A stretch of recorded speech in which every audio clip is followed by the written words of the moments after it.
हाँ तो भैया, सिनेमा का सबसे बड़ा फेस्टिवल केजीएफ चैप्टर 2 शुरू हो चुका है और सबसे बड़ी गुड न्यूज, अब ये रुकने नहीं वाला, आगे और बड़ा होकर वापस लौटेगा। पूछो कैसे? चैप्टर 3, सही सुने, केजीएफ चैप्टर 3 का काउंटडाउन शुरू हो गया है। मैं नहीं बोल रही, खुद फिल्म के मेकर्स ने बड़े बड़े शब्दों में लिख दिया है। जाओ केजीएफ फैंस, एक बार और जी लो अपनी जिंदगी। वीडियो आगे बढ़ाऊं उससे पहले स्पॉइलर वार्निंग देना जरूरी है। तो भैया, जो बदकिस्मत बेचारे लोग हैं जिन्होंने अभी तक रॉकी द मॉन्स्टर के दर्शन नहीं किए, पहले थिएटर जाइए, फिर वापस लौटकर इस वीडियो को देखिएगा। ठीक, अब आगे सुनो। सबसे बड़ा सवाल जो केजीएफ फैंस के मन में इस टाइम डिस्को कर रहा है, चैप्टर 3 में होगा क्या? रॉकी तो चैप्टर 2 के एंड में मर गया, तो केजीएफ 3 की कहानी आगे कैसे बढ़ेगी? दोस्त, इस बच्चे की शक्ल याद है आपको? बंदा एक अकेला अधीरा की पूरी आर्मी के सामने खड़े होकर जबरदस्त डायलॉग बोल गया था, इस बच्चे को भूले तो पक्का नहीं होगे तुम। बस यही वो कनेक्शन है जो केजीएफ चैप्टर 2 को चैप्टर 3 से जोड़ने वाला है। नहीं समझ आया? घबराइए मत, सिर्फ अगले कुछ मिनटों में केजीएफ 3 की दुनिया में एक्सपर्ट बना दूंगी आपको। सलार का नाम तो सुना होगा आपने। केजीएफ 2 के बाद सेम डायरेक्टर प्रशांत नील की आने वाली अगली फिल्म, जिसके प्रोड्यूसर भी सेम टू सेम है। अब इतना सब कुछ सेम होना इत्तेफाक तो नहीं हो सकता। रियलिटी में ये केजीएफ, सलार और चैप्टर 3 प्रशांत नील के वॉयलेंस यूनिवर्स का पार्ट है, जिसमें एक और कैरेक्टर की एंट्री होना बाकी है, जिसके बारे में थोड़ी देर बाद बात करेंगे। देखो, सलार केजीएफ से कैसे कनेक्टेड है उसका सबसे बड़ा हिंट खुद फिल्म के डायरेक्टर प्रशांत नील काफी टाइम पहले दे चुके हैं एक इंटरव्यू में, जब उन्होंने सलार को डिस्क्राइब करने के लिए कमांडर शब्द का इस्तेमाल किया था। बोले तो किसी आर्मी का लीडर, किंग नहीं कमांडर, मतलब राजा का सबसे खतरनाक सिपाही।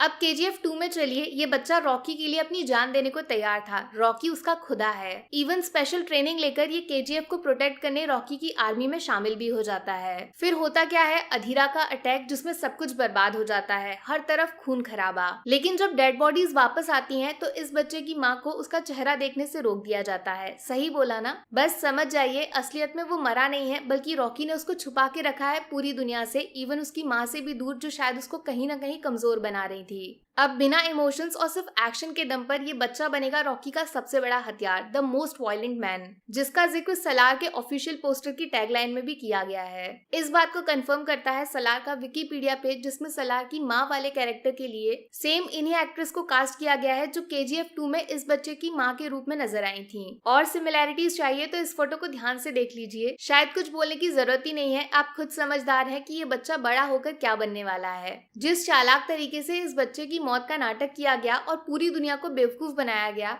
सेम उसी पैटर्न पर रॉकी की मौत भी फेक हो सकती है और बचाने वाले का नाम सलार। देखो, केजीएफ 3 की कहानी चलने वाली है उस टाइमलाइन के बीच में जिसको चैप्टर 2 में फास्ट फॉरवर्ड कर दिया गया था, जब केजीएफ की मिट्टी पे बड़े बड़े घर बन जाते हैं और रॉकी का एम्पायर खड़ा हो जाता है। काफी चांसेस हैं कि चैप्टर 3 में रॉकी द मॉन्स्टर की इंटरनेशनल जर्नी देखने को मिल सकती है इंडिया से बाहर, जिसका छोटा सा ट्रेलर केजीएफ 2 में भी देखने को मिला था, जब रॉकी इनायत खलील के घर में घुसकर उसको हार का स्वाद चखा देते हैं। बस ऐसे ही एडवेंचर चैप्टर 3 में भी होंगे। जबकि उसी टाइम सलार केजीएफ को रिबिल्ड कर रहा था, मॉडर्न केजीएफ, जिसका फोटो रमिका सेन को दिखाया जाता है, जो उनके भी होश उड़ा देता है। इवन क्लाइमैक्स सीन में रॉकी जब सारे लोगों को एक नए केजीएफ में छोड़कर चला जाता है, तो वो अपने आप तो बना नहीं होगा, उसका रीजन भी सलार ही है, जो अपने राजा के इशारों पे चुपचाप काम कर रहे थे। वैसे रमिका सेन से याद आया, रॉकी भैया जब मैडम से फर्स्ट टाइम मीटिंग करने जाते हैं, उनके बोले गए शब्द ध्यान से सुने थे आपने? मैं चाहता नहीं हूँ जंग हो, लेकिन होगी तो जीतूंगा सिर्फ मैं ही। सीधा क्लियर हिंट है, रॉकी हार मानने वालों में से तो बिल्कुल नहीं है। स्पेशली समुद्र के बीच अपना सारा सोना ले जाकर सुसाइड करना मॉन्स्टर की डिक्शनरी में नहीं आता।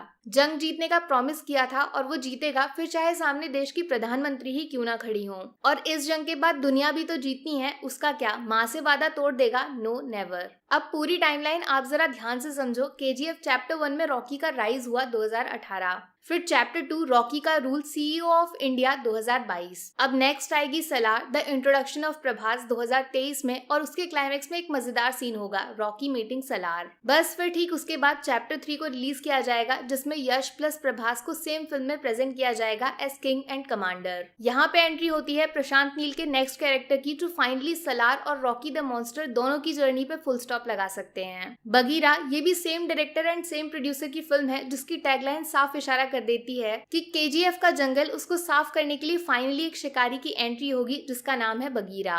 बस इस फिल्म को लॉन्च करने के बाद केजीएफ का फाइनल चैप्टर 4 भी देखने को मिलेगा, जिसमें ultimate battle Rocky plus Salaar versus Bagheera and Ramika Sen के थ्रू क्लाइमैक्स को एंड किया जाएगा। इन शॉर्ट, ये जो मार्वल डीसी यूनिवर्स वाला खेल हॉलीवुड वाले हमारे साथ खेल रहे थे, अब इंडियन सिनेमा उसका बाप लेकर आया है, द केजीएफ यूनिवर्स, जो पूरी दुनिया के रिकॉर्ड्स को आग लगा देगा। हाँ तो बॉस, उस मोमेंट के लिए रेडी हो जब एक ही सीन में प्रभास एंड रॉकिंग स्टार यश आपके सामने खड़े होंगे। लिटरली थिएटर्स फट जाएंगे। और यकीन मानिए, जैसा प्रशांत नील का विजन है, ये बात 101% सच साबित होगी। Goosebumps guaranteed. अभी आपकी बारी। केजीएफ चैप्टर 3 बनेगा, यस और नो? अगर हाँ तो फिर कहानी जैसे मैंने बोली वैसे चलेगी, या फिर आपके पास इससे कोई अलग थ्योरी भी है? नीचे लिख के बताओ फटाफट। और Salaar plus Rocky plus Bagheera, इस यूनिवर्स के बारे में आपके क्या ख्याल हैं? क्या वाकई इंडियन सिनेमा हॉलीवुड को उसी के गेम में हरा सकता है? तुम ऐसा चाहते हो कि नहीं? सच सच बताना। बाकी वीडियो में कुछ पसंद आया हो या फिर कुछ शिकायत करनी हो तो मैं आपको इंस्टाग्राम पे भी मिल जाऊंगी, वरना थोड़ा सा इंतजार करिए। मिलूंगी आपसे अगले वीडियो में। Take care, bye bye.